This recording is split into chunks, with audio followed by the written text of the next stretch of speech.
And I know money come, with this mafia mentality with him and his goons and all that stuff like that. Talking about, yo, you owe us an album.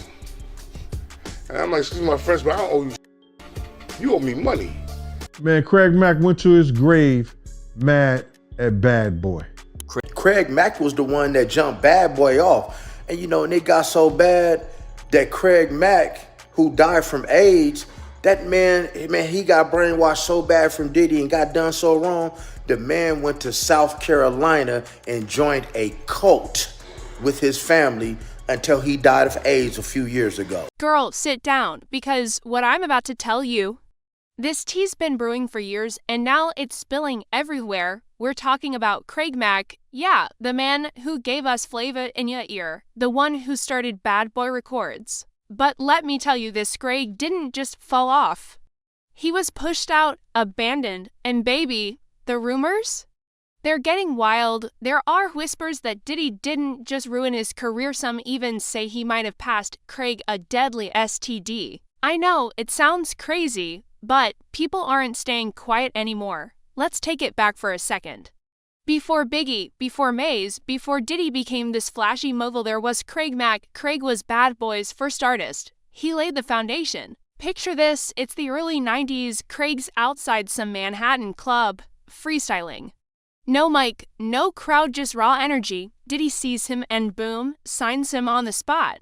This was even before Bad Boy had a name. Craig was there building it from scratch. Then, in '94, Flava in Your Ear drops and the streets go insane. That track didn't just make noise, it put Bad Boy on the map. And when they dropped the remix, that's what launched Biggie. That's what kicked in the door for all of them. Craig lit the match that started the whole fire, but guess what? The love didn't last. Even though Diddy used to say Craig and Biggie were the foundation of Bad Boy, it was real obvious who he cared more about. All the attention, all the promo money, all the industry push, it went straight to Biggie. Craig, he was left on the sidelines. People like Zhang Deal, who were right there, saw the whole thing go down. And they say it wasn't just shady, it was flat out disrespectful. There's this one story. Craig pulls up to a party. He probably needed help, maybe a favor. Diddy's over there tossing money left and right like it's nothing. Craig walks up and you know what Diddy does? Hands him a single $100 bill. Like, here, that's all I got. What kind of help is that? He asked Diddy for money before at an event. And Diddy, he pulled out a wad of money with a smirk on his face and only gave him $100. You heard about that? I don't know about that, but I could see Puff doing that, fronting like that. And it only gets worse. A video recently popped up, it's painful to watch. Diddy is on camera, lying right to Craig's face, saying his second album is dropping soon.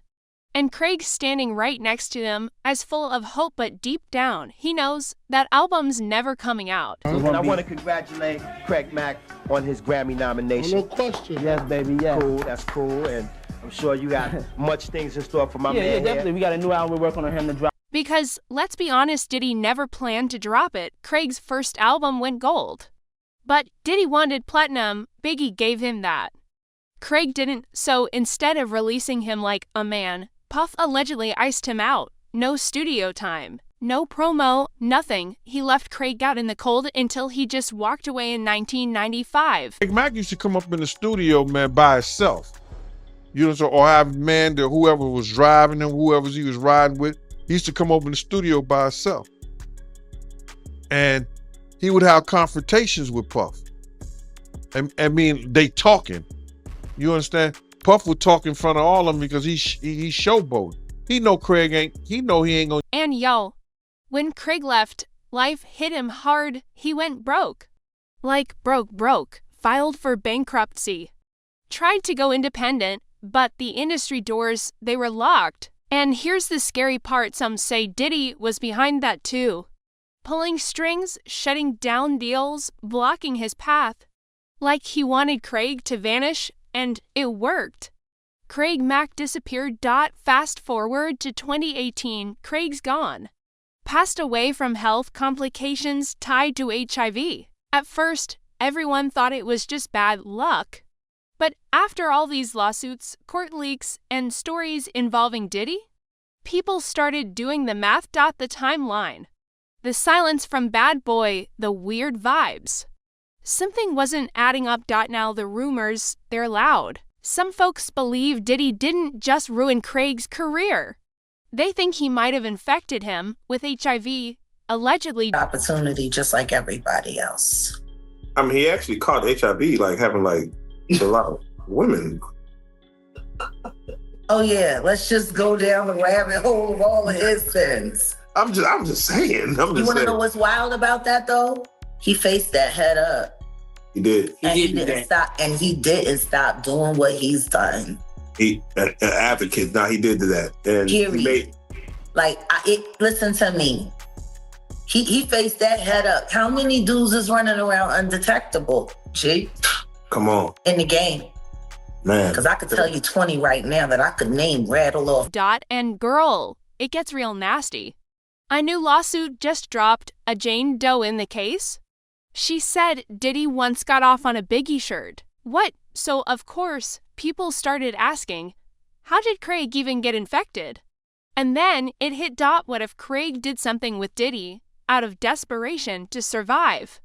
Craig was struggling, homeless, bankrupt, begging for help. Zhang Dil even said he was out here asking people just for basic support. And then the whispers say Diddy offered help. But only with conditions, sick ones, like bend over if you want that check type of deals. And Diddy's wild lifestyle? It's been talked about for years. Earlier this year, Puff showed up to court and he looked like a ghost. Frail, gray, thin, not the same man we're used to seeing. So people started asking, is Diddy secretly battling HIV too? But hold up, it gets even darker. Another theory. Craig didn't even have a choice. Remember those wild freak-off parties Diddy threw in the late 90s and 2000s? The ones industry people whisper about, yeah, those. They were chaotic men, women, well, no protection. Just madness.